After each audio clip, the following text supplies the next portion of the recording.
Hey,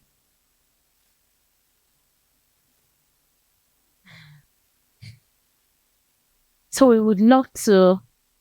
I believe there are a lot of secrets we would love to find out from you guys.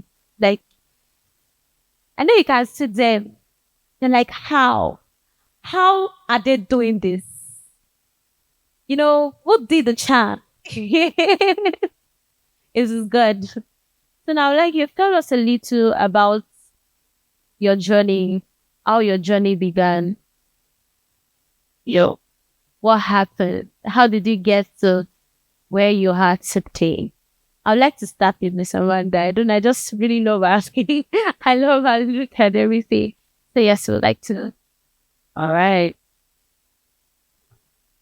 Good afternoon, everyone. Good afternoon. Are you good? Are you sleepy? Ah, that's good. Talk for yourself, Meek. Hmm, a little bit about my journey. I find that questioning only with a question mark because I believe I'm still on my journey, right? Lost. The road is still very, very long ahead of me. But for the sake of definitions and terms, what do I do? First of all, I'm a storyteller and it just expresses itself in different ways. What does that mean? I have a podcast.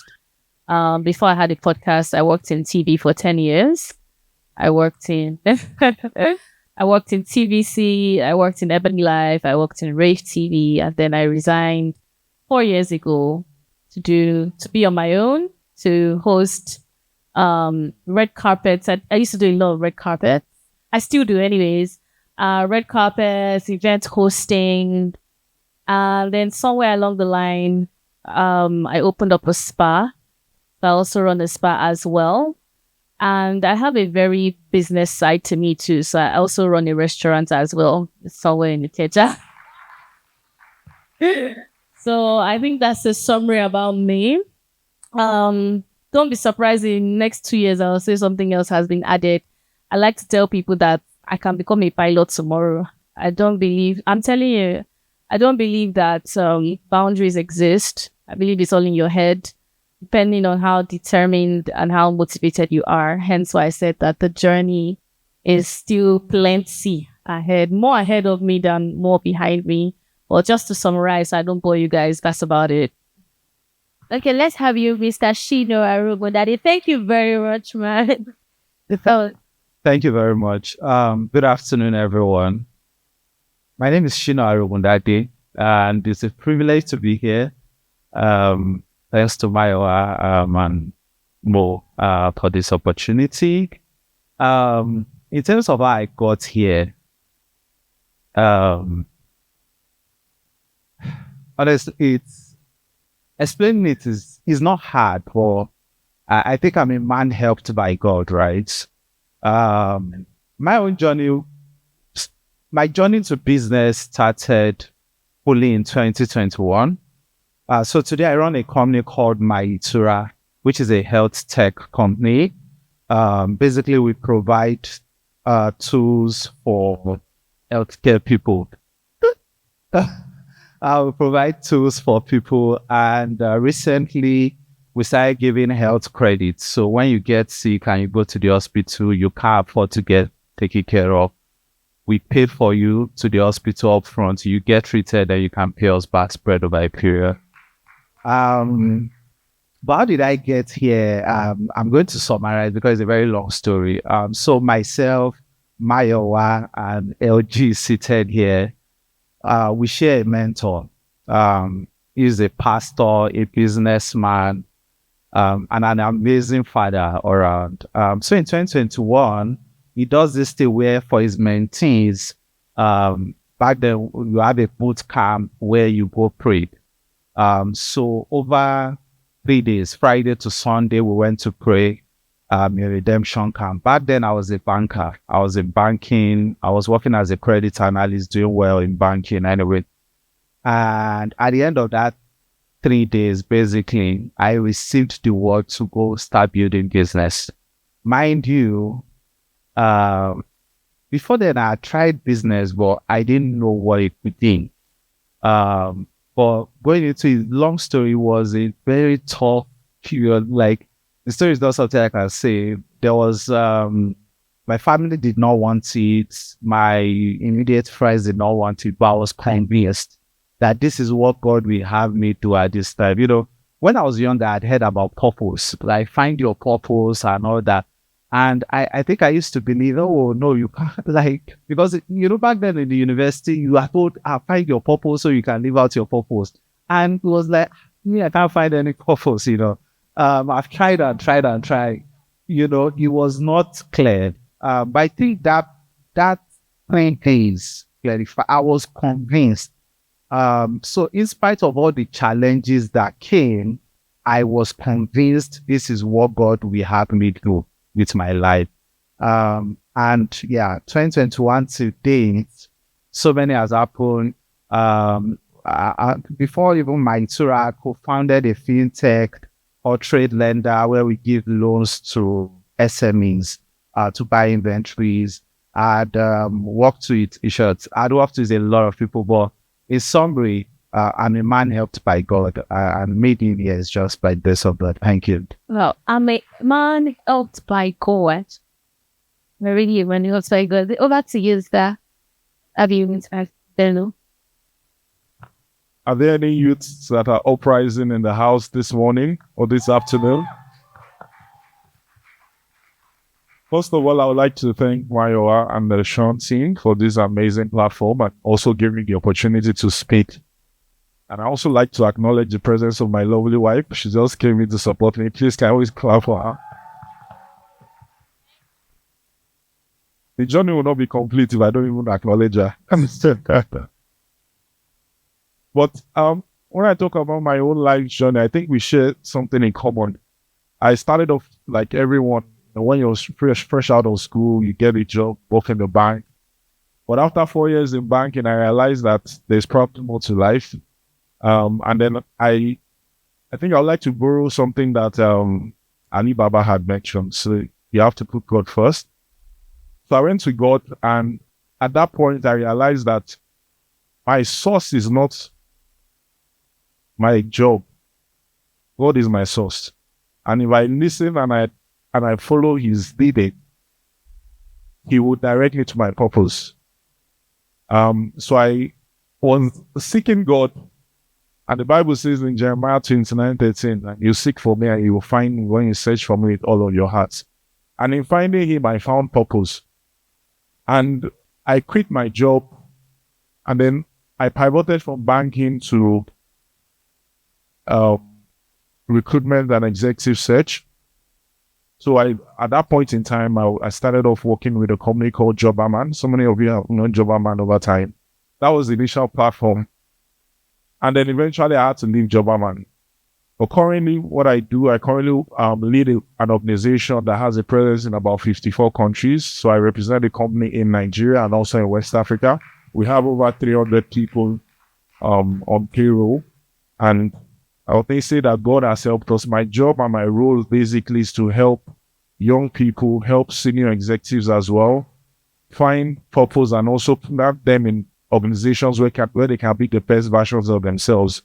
And I've happened to work with so many organizations, blue chip companies here in Nigeria and also abroad. But I would like to say as well, I'm also a pastor as well. So I lead RCCG New Hope Chapel. We have representatives from RCCG here, New Hope Chapel. So those are my people all the way from my place. And God has been helping us thus far. Thank you very much. So over to you, Isola. Sorry, what was the great job? So tell us about your journey, how it all started, how you got here, just how far you've come. Okay. Sir. I got home from Ibadan yesterday by 12:05. And then I entered the car this morning with my children. And we drove all the way, went through Third Mainland Bridge, and we got here. Can we clap our hands together? And I'm here and the children are there. So all of us were here, Yeah, that's just on a lighter note. So the way I'll say it is just to help us save time, all right? Because I'm a master of ceremonies, right? So I know the pressure that she's under if we don't keep the time, our KPI will be judged. But it is not her fault that we will not keep the time, So I can relate. So, and that's why I'll put the story this way. Somebody said that they are a man helped by God. Yeah, that's in me. Another person said that they like to do a lot of things. So yeah, that's me as well.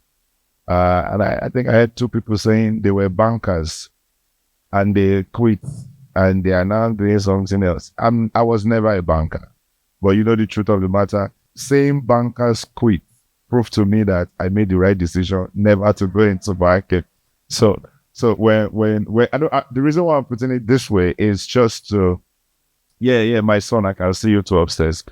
So the reason why I'm saying that is because there's so much that I've desired to do. I've failed at so many things. In fact, I have feared enough not to even start so many things. All right. But in all, I see how God has been holding my hand. That's why if you ask me what is the story, how did I get here? If I start, only me, 2 seasons will never finish. All right. And I don't want to waste our time. But also one of the people who was speaking said something that is really, really profound, and it struck a chord with me at my journey. Somebody talked about, that season in your life where they're saying, find your purpose, pursue your purpose. I've always believed that word purpose is a scam. Pursue it, you will never find it till you die. Believe me, why? Because purpose is not a destination. Purpose is simple. What is the summary of the whole matter? Love God, obey His commandments, end of. Purpose is in every moment. All right. And what I will share that will serve as my story is not about a particular circumstance. I ask people a question. What exactly is the purpose of the widow of Zarephath? What was exactly her purpose in life? Of the many things she probably did, one thing stood her out. She fed Elijah, Oton.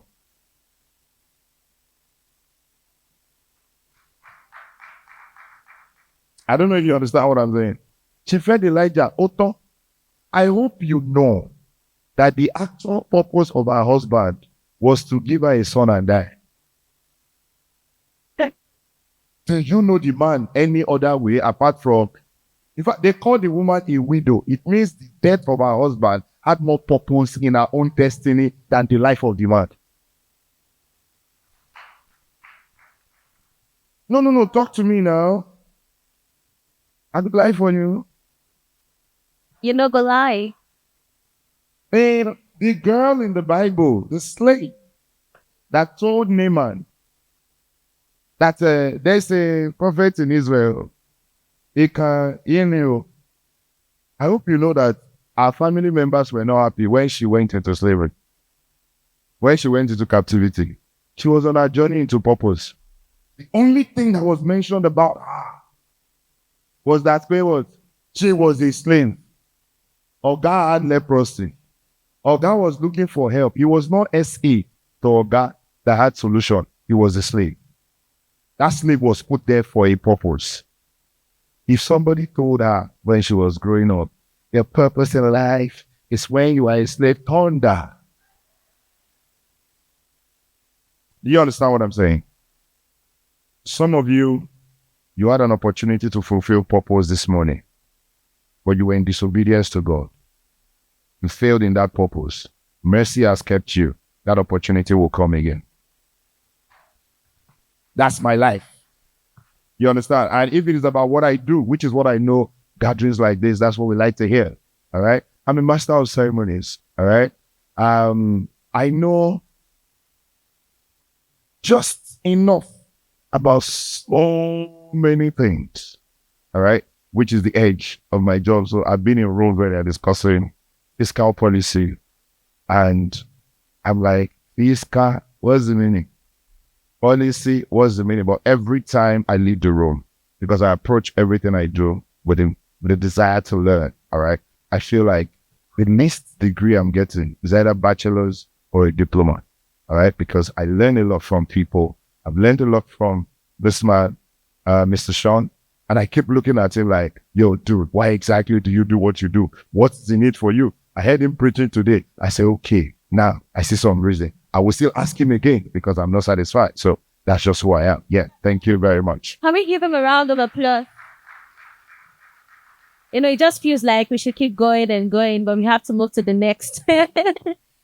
Okay, so now I have this amazing question. You know, I believe you've gone through fire, you've gone through rain, you've gone through waves. But in all of this, what experience shaped you? What experience shaped you? Was that experience you look at and you're like, wow, this was the turning point? And how were you able to stay relevant, you know, in your field? So this 2-in-1, what experience shaped you and how are you able to still stay relevant in your field? Regardless of the fact that we have so many people doing event hosting, into spa, into, you know, all of that in the health sector. So we're going to start with you, sir. What experience shaped me? Again, it's a difficult thing to point to one thing because I'm still being shaped. No, it's the truth. I don't even mean that to be funny. I'm still being shaped. You see, one thing shaped me. I thought I was all of that until I got married. All right? It shaped me. You know, now I'm going into the 8th year of marriage. And one of the things I told my wife, I still told her what last year and 2 years ago, I called her out of the blue. I like doing that out of the blue thing. You know, women, the way they catch you is, hey, babe, we need to talk. And you know, say, well, I don't do. Me, I will just call, I'll just hold your shoulder. And when you say what, I will just tell you what I want to tell you and I'll go. And one of the things I told her was, do you know what I realized? I'm one of the most difficult people to love. But you have loved me through these years. And for that, I'm very grateful. Why? Because I'm still being shaped. All right? Marriage took me in one shape. Having my first child, my daughter, gave me another shape. My son came in, gave me another shape. We have looked at it. Should we have number 3 or not? That is already giving me another shape. Do you understand? So what experience shaped me will be difficult to answer, but there's one thing I would say. I have seen God take slaves from the dunghill and set them on crosses to be served by princes. And I have seen kings experience worse than what Nebuchadnezzar saw. Do you understand what I'm saying? Simply because some people prioritized God and some didn't. That is the difference. You see, sometimes success in life, is not on your terms. It's not by your description. Forget what people are saying. If God wants to bless you while you are seated on that chair, if you climb up there, you will miss what he has for you. And once you miss it, wherever you are, good luck to your Jonathan. You have missed what God has for you. You get what I'm saying? So the experience for me is Matthew 6:33. Seek ye first the kingdom of God, not the kingdom of God alone, and its righteousness, and every other thing will be added on to you. So the simple experience, God, what would you have me do? I've not always gotten it right. I've not always gotten it best, but as like David, he did the worst things. How come? God will still look at David, my guy, bad days of them all. And God will still say, he's the man after my own heart. So God is saying, when somebody says he's the man after my heart, he's saying, follow him as an example. He's not saying go and sleep with the other person's wife. Very big deal. But what he's saying is, in your failings, acknowledge God. In your success, acknowledge God. It is God that shapes. And until his breath in me is done, I'm still green. I think I need to let that sink a bit. Over to you, the man that. Powerful stuff. Thank you so much, sir. I feel blessed. I want to say something that is not about what you asked, but I know the question. By the way, I'm also an MC. Forgot to mention that. Um, Please correct me if I'm wrong. I feel like I just understood your conference today. You know, you said so, right? I was thinking the same. What does this man do this thing? I've joined virtually, I've joined physically, I've joined emotionally, spiritually. So we just shunned that employment. The unemployment must be shunned. And I was thinking to myself when I heard you speak that, oh, I think I get it now. And I think I needed to reach a level of maturity to understand. I think I needed to experience some things to understand. And truthfully, I feel the connection of what I received was that to shun unemployment, so you really need to understand the triple M. You really need to understand the mandates, the mission, and then the money for it. And so, if I'm going to answer that, I'm going to make it practical for you. Because even for me, as I dey speak at the conference, I just they tell you my story, but I didn't really understand the purpose of the conference. And now that I think I do, it makes sense to me. And I feel like anyone that is in this conference should look at it as a seed that would, just like me, a couple of years after, understand and come full circle. What do I mean? Mandate. Yes, I do think that purpose is in everything we do, just like we have said. But I think that we are all unique, right? There was a David and there was a widow. There's the slave, then there's Solomon. You understand? There's Queen Esther. So, I mean, nobody wants to be on the other side, but unfortunately, people's purposes differ. But one thing I know that will help you discover your mandate are things that God has already pre-imposed on you. So when I was saying I believe I can become a pilot, I wasn't saying it as a joke. I was saying it as if it's a desire that is planted on God and God wants me to do it, it will happen. That's what I meant by that. Not that I don't have any interest in it, right? Now I'm going to give you some scenarios. I was also one of those people who, growing up, what do you want to become? I never had an answer.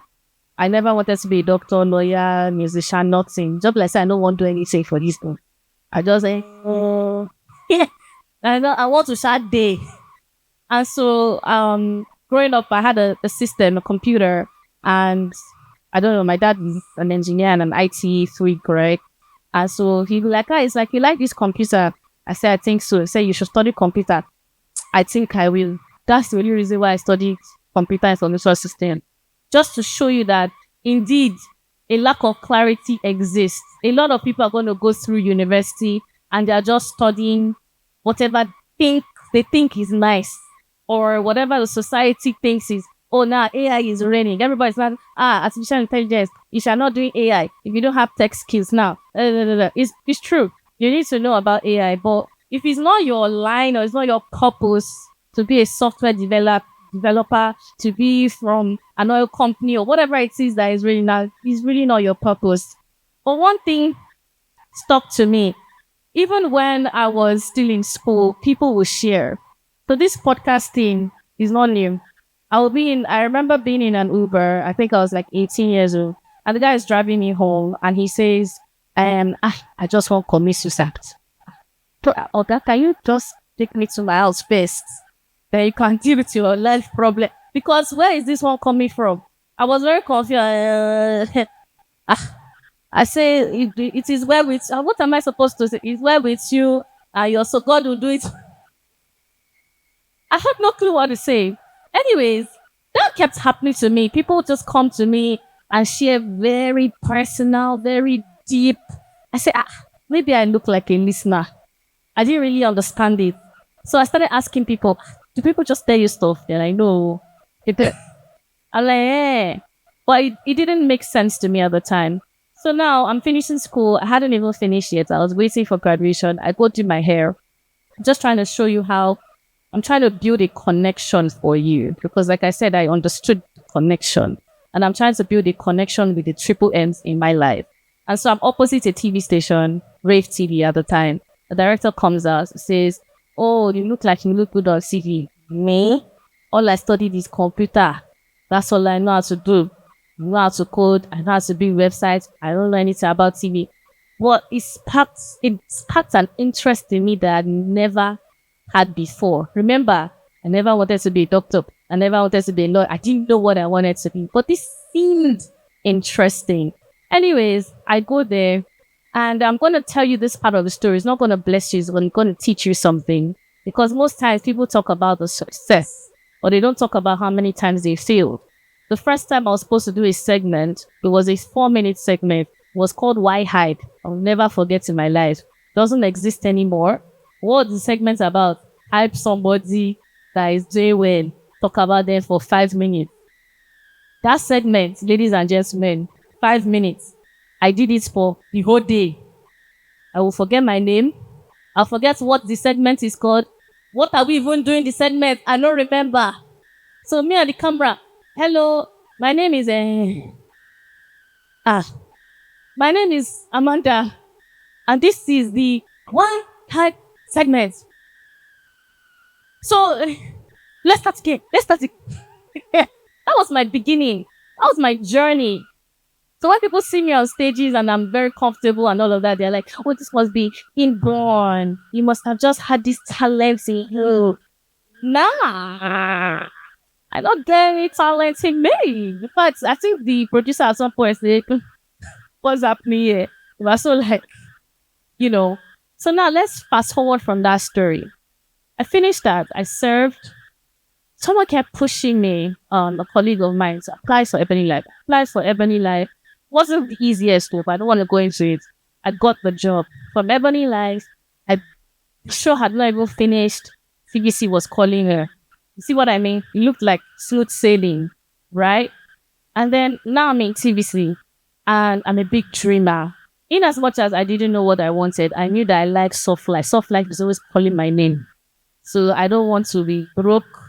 I don't want to be looking as in, see me now. Yeah, it is show. So I knew that there were some certain things I wanted. And this is me with God. I think I was like 23, 24, 25, 26. Oh God, this year, you will give me this, you will give me that, you will bless me, you will increase me, you will give me plenty money, you will this one, and this account, so job. Like ATM machine, I don't this as if I'm talking to somebody that is on my payroll. And then I heard very clearly, "So what are you doing for me?" And if you're talking about a moment that shaped me, it was then. I was even like, what kind of prayer point is this? No, Lord, you will provide me with car. You did. So what are you doing for me? Heard it again. And then it struck me that I am not just here to have a good time. Because, the thing is that we want to find purpose. If you look at the reason why you want to find purpose, you want to have money. That's easy. If you look at the intent of this purpose, the reason why you're coming for this conference, the reason why you want to be inspired, if you look at the underground of it, it's because you want to leave poverty. And that's not bad. It's very important. Yes. But at some point, just like how we are baby Christians, at some point you start to ask yourself deeper questions. Or God will ask you. If you don't ask yourself, me in my own case, God will use Bakere and give me small. Say you are forgotten. What did I get? Open up. That's all I got. And that's the name of my podcast, by the way. That's all I got. Open up. I was like, what's that? I didn't understand. I thought it was going to be an interview show. We talk about things. I was like, okay, well, the spirit of trying to obey. I then brought some of my friends over. We're talking about different topics. Didn't go anywhere. And so I started praying to God and I started asking him for more clarity. And then I got the understanding that is about people opening up. And when they open up, they're able to show you the journey for the impact of other people, not for myself alone. What they have been able to achieve. And most of the times, even when I didn't ask, there was something that was in common with all my guests, which is how they were helped by God. So now I'm using this talent or this gift that God has given me that has been there since I was 18, that people were opening up to now bless people. Oh, is that what it's about? That was it. Now, because I now had a mandate, I was not able to find my own personal or one of my own personal purposes, right? Because like you said, every day and every moment is a purpose. But this was given to me, which is not going to be given to you. That this is what you need to do. Why? As a way of, what are you doing for God? Because at the end of the day, if you're not aligning with His will, what are you really doing? You're just existing.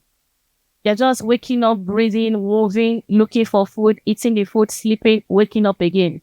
That life. And so now we're talking about mission. Started thinking to myself, what is the goal of this? I met with Pastor Kole Shorion, right? And he shared something with me that sparked, which is why I do agree with him about purpose being every moment. Sometimes the people you meet are just there to tell you a word, a sentence, and it changes everything in your mind. He said everything needs to have an agenda. If you don't have an agenda, you're doing nice stuff, but where is it going to? And so I had an agenda. I want to reach 1 million viewers and listeners. That was my last year's agenda. By the way, this is our second year. And we hit it in one video on social media. Now, I'm getting somewhere because this is just something I even just learned. So just give me just 1 more minute. And I think by the time I'm done, yes, by the time I'm done, I don't think I need to answer any more questions because it summarizes it. Now, I was able to start finding out, this is my mission, right? And one thing that I would say has changed about money, because I'm trying to put you through the 3 to make it like practical, was now I found my mandate. I'm on the mission. This year, our mission is 10 million, right? Is that I started realizing I said something for a new show we're about to do. God, please, I don't want to use my money to fund this thing. Please, I don't want to use my money to fund this thing. I'm going to give you figures. They're not accurate, but just to round up my point. Let's say I did the budget yesterday, but before I did the budget, I got 3 sponsors, right? Yeah, actually, it's a testimony, but that's not why I shared it. But anyways, this sponsor said, let's say they said, we'll give you 2 million each, right? For example, 2 times 3 is what? And I asked God that, please, I don't want to use my money to do this show, right? I sat down yesterday to do the budget. Guess how much the budget of the show is? 6 million. I'm saying in that example.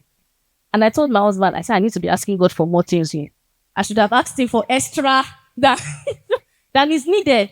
What am I trying to say? If you hear, Pastor Eben talked about the Spirit, I heard, wasn't my thoughts. The Spirit told me, I received it, I listened.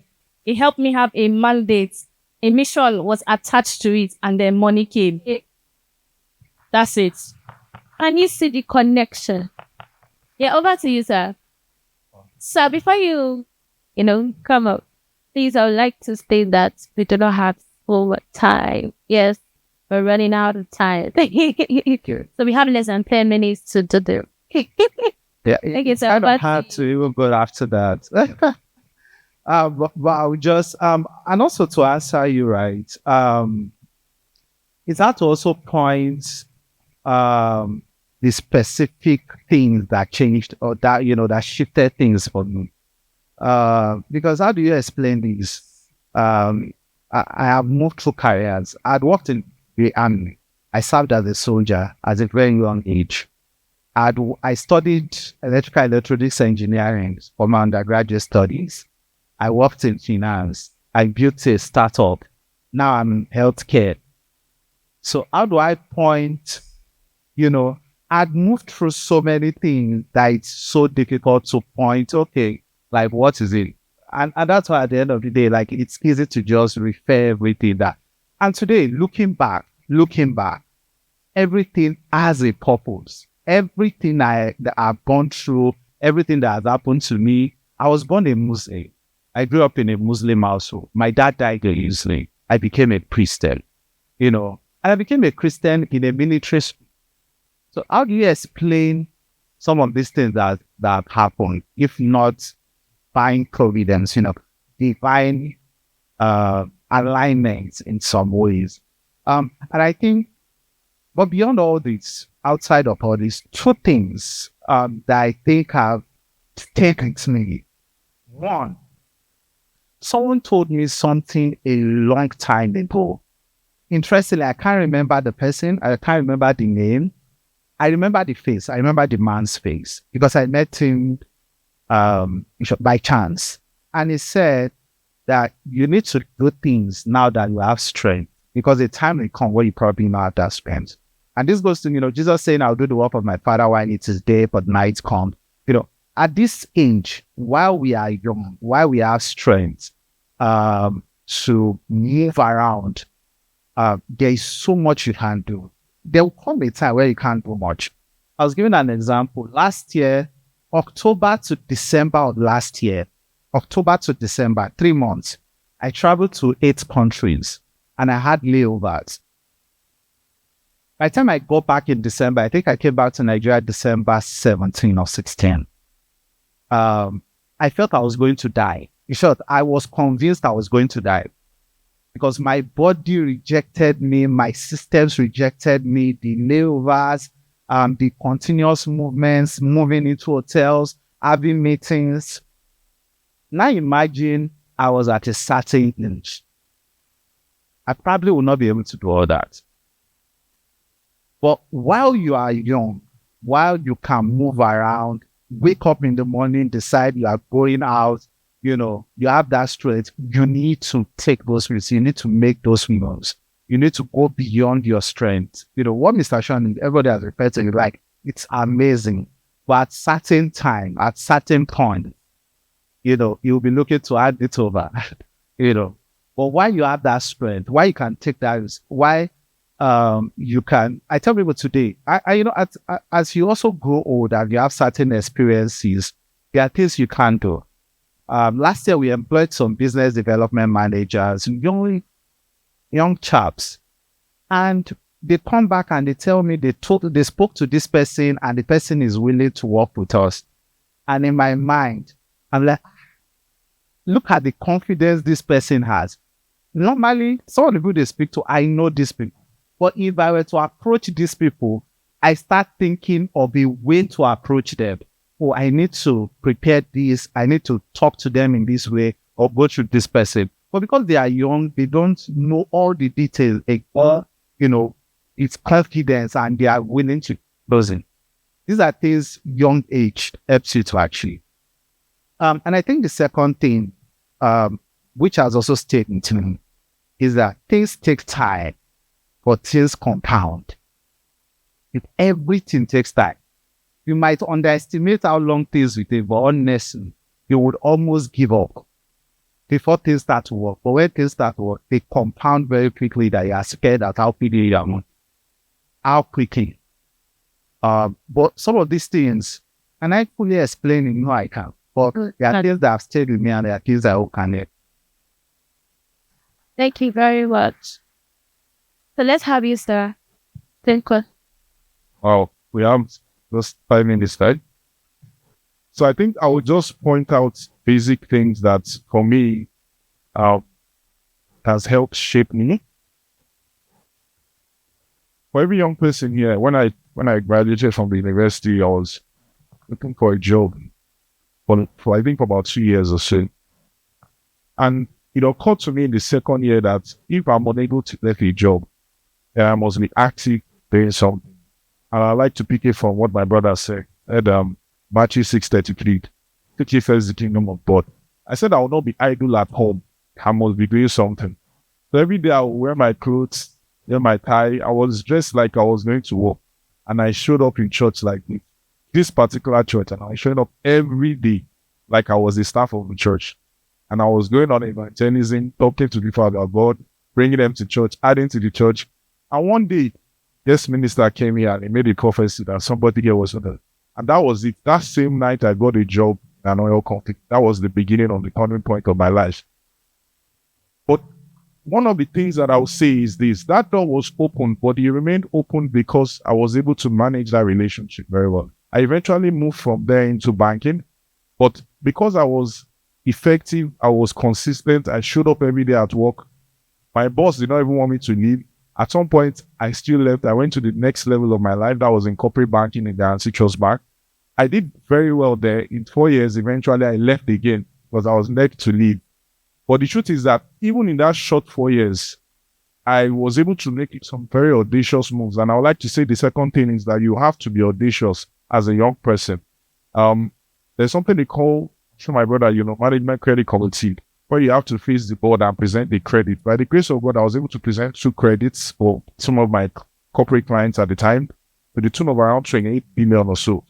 I stood in front of the MD and the board of the bank at the time, and I was an ET.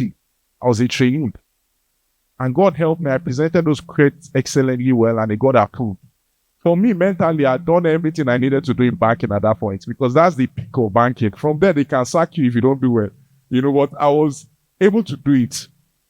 And it just gave me that particular experience for me made me realize that I can face anybody, by the help of God. And one of the scriptures that I read before going to that meeting was, I think it was where it says, John chapter 4, where it says that greater is he that you, and he that is in the world. And they said, do not be afraid, lead the children. Yeah, something like that. So I read that scripture and it just consumed me, and I went into that meeting very confident, presented it to the board, and it got approved. In my head, I was done with banking. That's how I moved. And you see, one thing is this: he that is faithful and true, God will keep adding to him. And that is part of the life journey. If a committee little into your hands, do it like as if you are being the best version of that thing that they can find.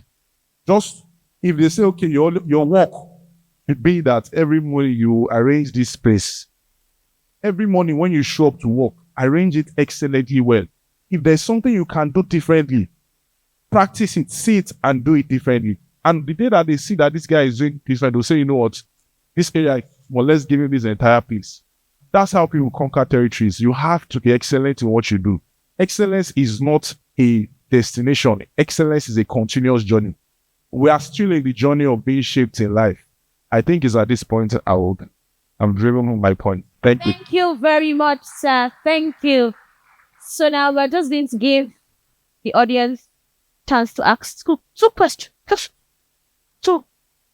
So if you have any question that has not been addressed, hey, Tashawn, we get the first chance. So, okay, let's have you. I didn't pick you. Should we let him say, now let us, now let us.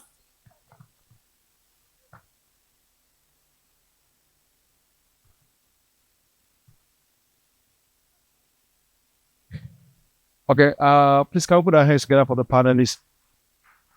Thank you so much, Elgee. Thank you, Amanda. Thank you, Shina. Thank you, David. You guys have been amazing. But my question goes to Amanda. So no offense to the guys. Ladies first. So Amanda, I know that you're married, right? And this meeting is for young people like myself. And I know you do quite a lot of things. And I know you recently got married. So my question is, how did you find it? Or how did he find you? And what is that connection that struck you that made you say, okay, this is the man? And now when the man eventually came into your life, how supportive has it been with you? Because I know him, I know what he does as well. So how supportive has it been to what you do today? Because I believe that question would help us. Thanks.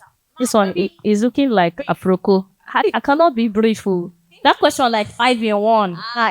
Timing is going tough. So I'll try my best. How did I meet him or how did he find me?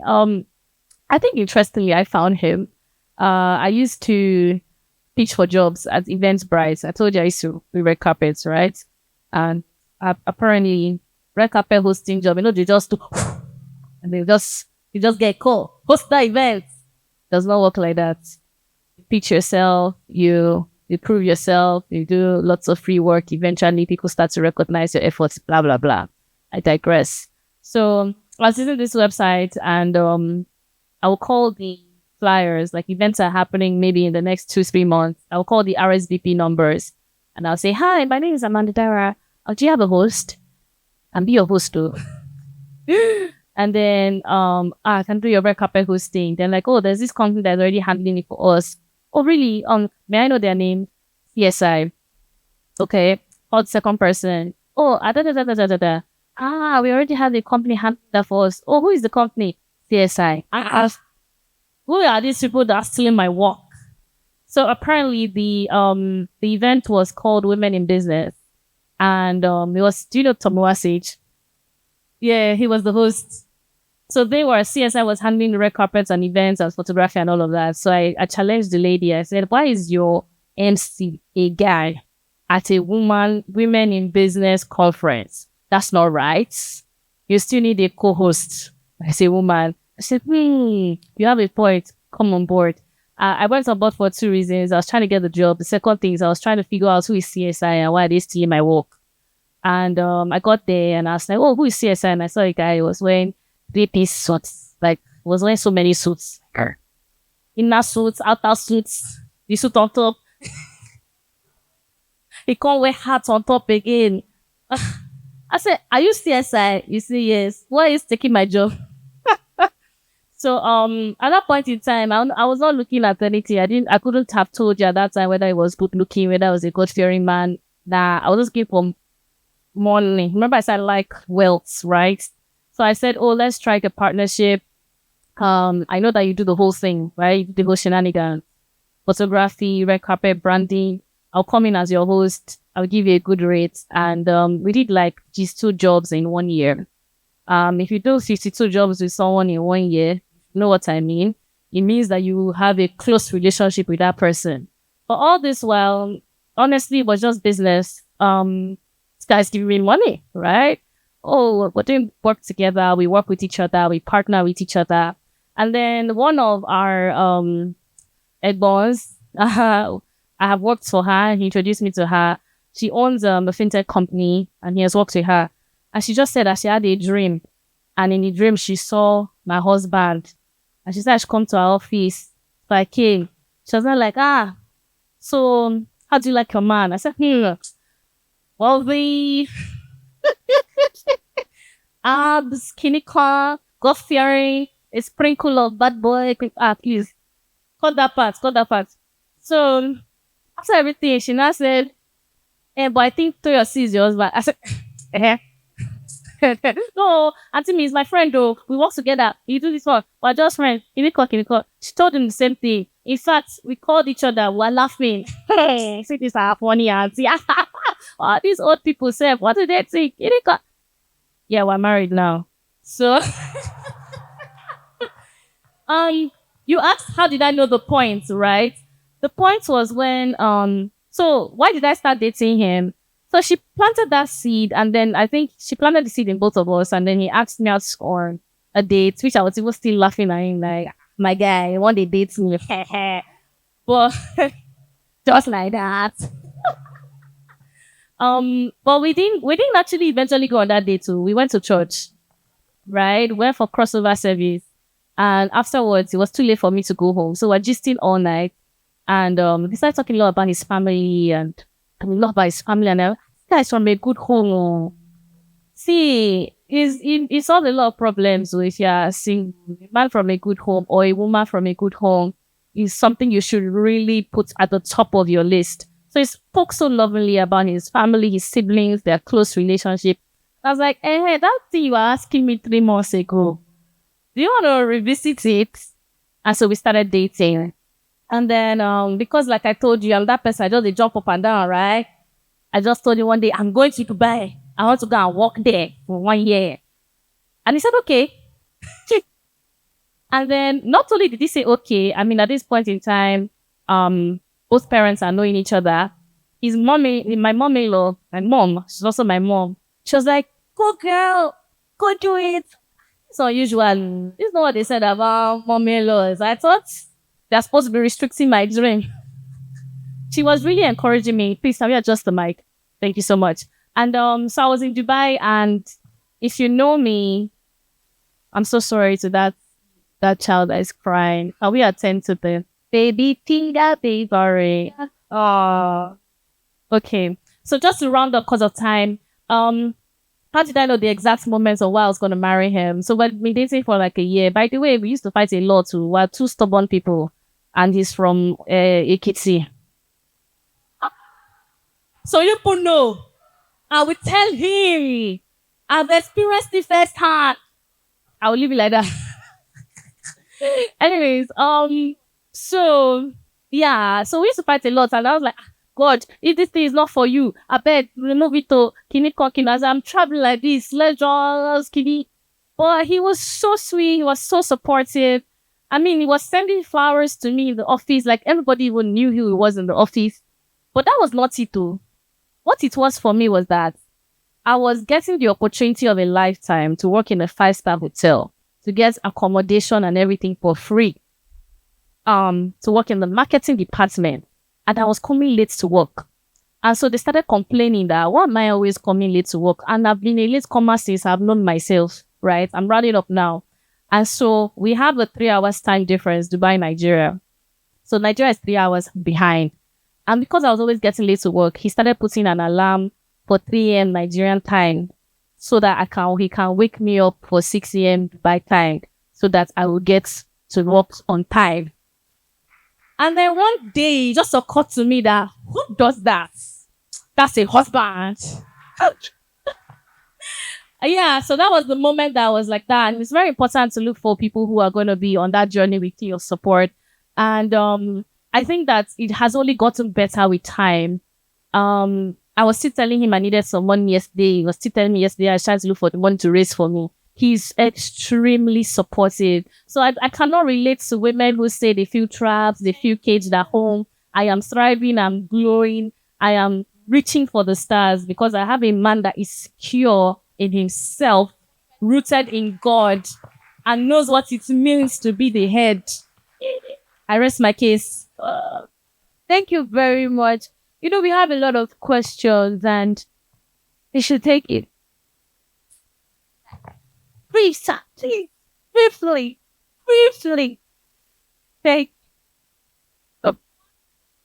Thank you. So my question goes to Mr. Shina. You mentioned the fact that you were late to resign. So my question is, how do you stay knowing that you were late and it feels like you're facing so many challenges? And you are asking, was I really late to resign?